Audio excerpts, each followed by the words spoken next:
Tā man tas sauc Valdemārs Dūdums. Es saprotu, ka bija domāts, ka būs Agnes Kleina, kas bija pasūtītājs, Zirgs saka, bet es ātri izstāstīšu par to, ko es vispār darīju. Es neesmu Agnes Kleina, varbūt par maniem tik daudz nezina. Es arī pārstāvu radošo industriju, kas tā ļoti tā aktīvi sev sauc par radošu un iespējams ļoti bieži nepamatots. Tā ir reklāma. Tas ir reklāmas radošās aģentūras, kurās es gan šobrīd nestrādāju nevienā, tā kā es varu bišķi tā lekties no malas, jā, un teikt, ka es esmu ļoti radošs un viņi nav radoši, kā tas patiesībā tā nav. Bet es esmu reklāmists un manas sakaras ar muzejiem ir tāds, ka es mācījos 4 gadus atpakaļ Hamburgā reklāmas skolā un mums klasē bija tāda uzdevuma, kad mums vienkārši iedeva kaut kādu klientu. Daudzreiz reālu un lika viņu kaut ko izdomāt, un tā bija man pirmā saskara ar muzeju, kas bija Hamburgā Lietišķās mākslas muzejs. Ļoti skaists muzejs, lieliska ēka, pilns ar šādiem priekšmetiem, kas patiesībā ir skaisti, bet diezgan frīkaini. Un smaržoja ir jocīgi, un tur gāja tikai veci cilvēki lielākoties. Un tas uzdevums bija tāds piesaistīt jauniešus tam muzejam. Bija daudz dažādas idejas, bet tā ideja, ar ko mēs diezgan tālu aizgājām, ar kur ideju mēs aizgājām, mēs izdomājām, ka muzejs, mēs viņu varētu pozicionēt kā šo tieši konkrēto muzeju, kā lielisku vietu randiņam, pirmajam randiņam vai vienkārši randiņam, jo mēs visi zinām, tīpaši jauniešiem, kad ir randiņi pirmie, tad satiekās ar meiteni vai puisi, un tad nav par ko runāt īsti, tā kā neviens īsti nepazīst. Un var iet uz kino, var iet uz kafēnīcu, bet varbūt var aiziet arī uz muzeju, jo tur ir pilns ar visādiem jokainiem priekšmetiem, par kuriem var runāt un stāstīt un diskutēt. Šie bija kaut kādi plakāti uzmetumi par, kad tā mamma mīlēs to jauno draudzeni un uzlabo savas ģimenes DNS. Tāds vairāk orientēts jauniešiem. Muzejām, mārketingam ļoti patikās Hamburgā, bet padomēji ne tik ļoti. Un viņi beigās nolēma, ka viņi labāk taisīs reizi mēnesī tur diskotēku, un tad tie jaunieši vairāk nāks. Varbūt tā arī ir. Pēc tam es biju praksē Londonā. Tur nekas ar muzeju nebija. Vienīgi bija tas, kad mums aģentūrā pateica, ka radošais direktors, kur mēs tā kā praktizējām, viņš pateica, ka nevajag sēdēt aģentūrās pie tā kompjūtera, ka vajag iet uz izstādēm, uz muzejiem. Un tur brainstormot, un mēs ar manu rumāņu tīmu partneri, mēs tā arī darījām. Mēs diezgan bieži gājām uz Tate Modern un nopirkām biļeti, tikām iekšā, un tur bija kafēnīca, un tur varēja kafēnīcā brainstormot par to, kas mums bija uzdots, un tad varēja iziet ārā uz balkonu uzpīpēt, un tad varēja iet vienkārši tad, kad vairs nebija galīgi idejas staigāt riņķī par ekspozīcijām un ķert idejas tur. Un tā man liekas, ka patiesībā ir tā, kas man muzejos visinteresantākais ir, kad muzeji ir pilni ar stāstiem, pilni ar interesantām lietām, un par kurām var parunāt.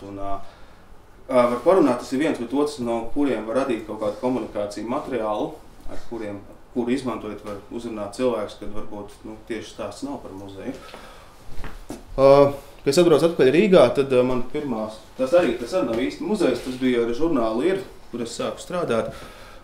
2 gadus atpakaļ bija barikāžu atceres diena un atceres laiks janvārī, un mēs uztaisījām tādu lietu kā barikāžu radio, kas bija, mēs piezinājām uz Latvijas radio, izrādījās, ka viņiem tiešām stāv 20 gadus veci ieraksti, reportāžas no Doma laukuma, no demonstrācijas Daugavmalā. Un mēs palūdzām, vai mēs tos ierakstus varam dabūt. Viņi nebija gluži apotējuši, bet tāds viņi bija, bet viņi bija digitāli. Mēs salikām internetā, un mūsdienu jaunieši varēja internetā tā vieta, ko viņi pārziņu, varēja klausīties vecos ierakstus. Tādā veidā salikām kopā 2 laikus. Ja.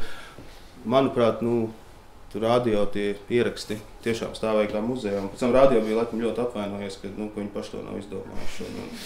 Tur ir daudz labi ieraksti, bet viņi joprojām tur stāv kaut kādos. Un to es esmu iedabīgi? Vai vēl joprojām klausās? Ir pieejams, tur cik nav, aiziet ir vēst tas strīpiņu barikādas, un ejot cauri šeit var klausīties. Man liekas, ka ir, jā. Jā.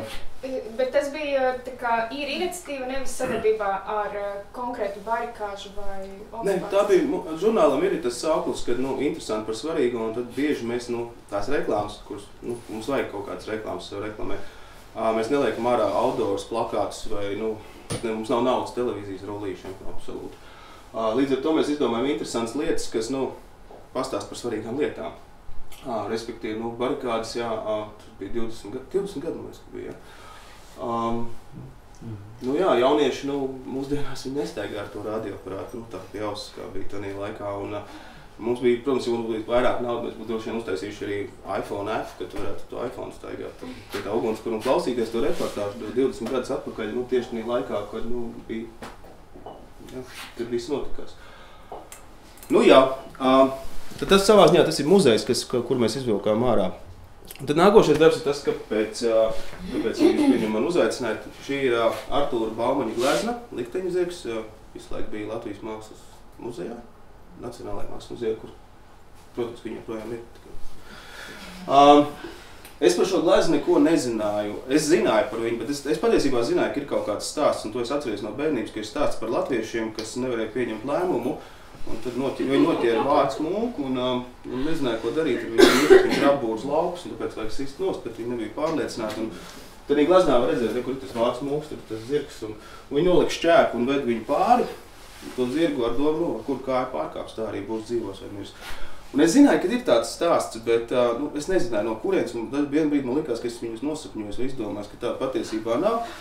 Bet tas stāsts man jau bija ilgu laiku maldījies pa galvu, un tad, kad Agnes Kleine palūdza žurnālam Deko, kur bija numurs par Do It Yourself, ko mēs nonācām pie secinājuma, ka tur tā atslēga varētu būt tas, kad cilvēks pats kaut ko dara, viņš baigi šaubās, nesanāks tur krāsot, nekrāsot. Un salikās kopā, un es vēl iemeklēju Googlē un atradu, jā, ka ir tāda glezna, un viņa Latvijas Nacionālajā Mākslas muzejā. Mēs uztaisījām weblapu Zirgs saka, un te ir tāds neliels screenshots, tāds screen recordings, kā tas gāja cauri. Lēmumus pieņemt nekad nav bijis viegli. Tā reiz senos laikos latvieši noķēra vācu mūku, kurš varbūt bija nobūvis viņu ražu. Šis varbūt latvieši mocīja tik dikti, ka gala lēmums tika atstāts balta zirga ziņā. Ar kuru kāju tas kāps pāri šķēpam, tā arī būs. Labā jā, kreisā ne. Bet tikpat lieli jautājumi ir arī mūsdienās. Vai man beidzot sāk celt māju, vai man pieņem darba piedāvājumu? Vai man uzdārināt viņai puķis? Pajautā zirgam. Un šeit, ja kurš cilvēks varēja ierakstīt iekšā savu jautājumu, un pēc tam uzdot šo jautājumu autorizēties ar kādu no tīkliem, un tad aizgāja rullītis.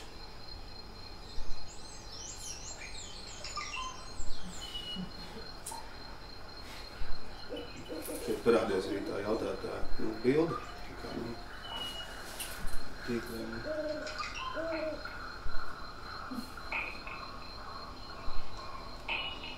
Zirgs saka nē tavai idejai.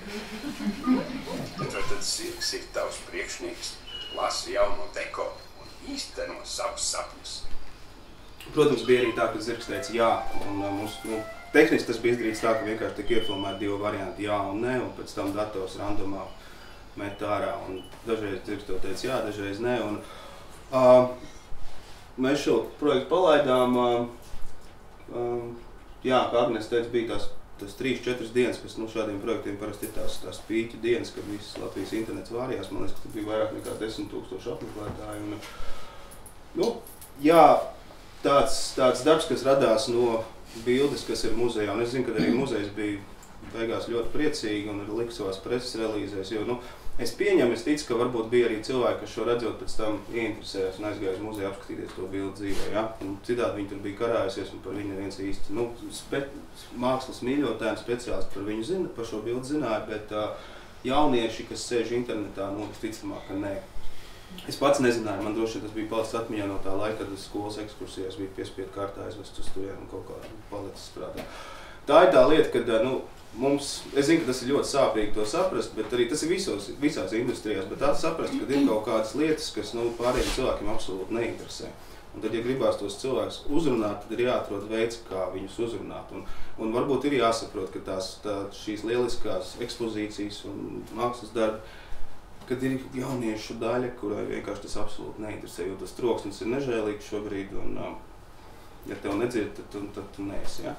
Un tad ir pēdējais darbs, kas ir aktuāls vēl šobrīd. Tas ir saistīts ar teātri. Ja jūs piespiedu kārtā nebūtu aizvest uz to muzeju, tas jau nebūtu. Jā, es runāju bišķi pa vecākiem cilvēkiem. Pat arī 20-gadīgiem jauniešiem, kurus vairs nevajag piespiedu kārtā. Bet, ne, protams, es domāju, ka arī bērns vajag vest. Un, protams, ka viņi labprāt sēdēt pie tā iPhone. Bet tad ir tas pēdējais darbs, kas ir jaunākais. Tas ir Nacionālajiem teātrim izrāda Venēcijas tirgotājs. Arī daudz jauniešu pieņem, nezinu, zinu, ka ir Šekspīrs tāds, bet kas ir Venēcijas tirgotājs un par ko ir tas stāsts, nezinu. Ojārs Rubens palūdza uztaisīt kaut kādu veidu tieši internetā jauniešiem pievērst uzmanību. Es uztaisījām saucās Veksels LV, šis ir tīzers, kā tas tika sākumā. Tas arī ievads patiesībā. Parāds nav brālis, tomēr mēs visi reizēm aizņemamies. Labi zinot, ka parāda atdošana vienmēr būs grūta. Tā Šekspīrs mums stāsta par Venēcijas augļotāju Šeiloku, kurš naudas vietā no nelaimīgā parādnieka pieprasīja mārciņu miesas. Un tas turpinās arī mūsdienās. Tu vari nopirkt biļeti uz Venēcijas tirgotāju Nacionālajā teātrī, vai arī paņemt to uz parāda, nezinot, ko Šeiloks par to paprasīs tev. Vai riskēsi?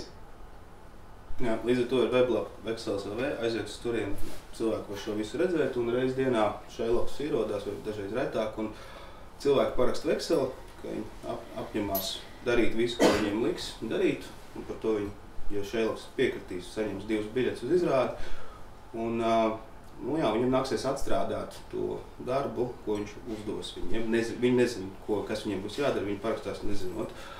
Atsaucība ir diezgan liela. Problēma ir tāda, ka tās izrādes ir reti, un tās biļetes nevar iedot visiem, protams, tā kā tur arī daudziem tiek atteikts, bet te ir liels rezultāts, kas notiek ar parādniekiem. Kā ir strādāt garderobē?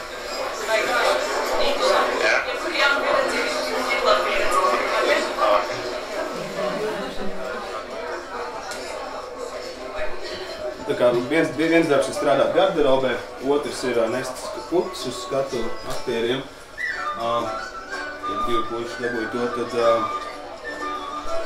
dažiem jāatvīto 5 dienas pēc kāds par to, cik Šeiloks ir labs. Tāds tas modernais pieskatījums. Un ir arī daudz vēl citu darbu, ko strādāt garderobē, kafejnīcā. Viņš arī nes vietas. Un tad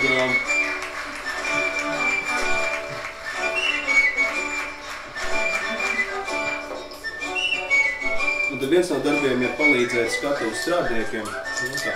Palīdzēt skatuvniekiem, un tad meiteni dabūja arī to darbu. Pēc izrādes.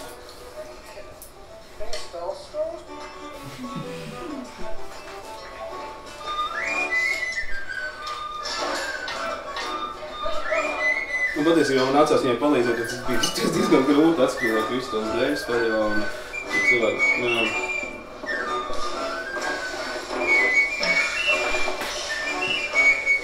Izrādās, ka teātrī tiek apsakt visu krēsli.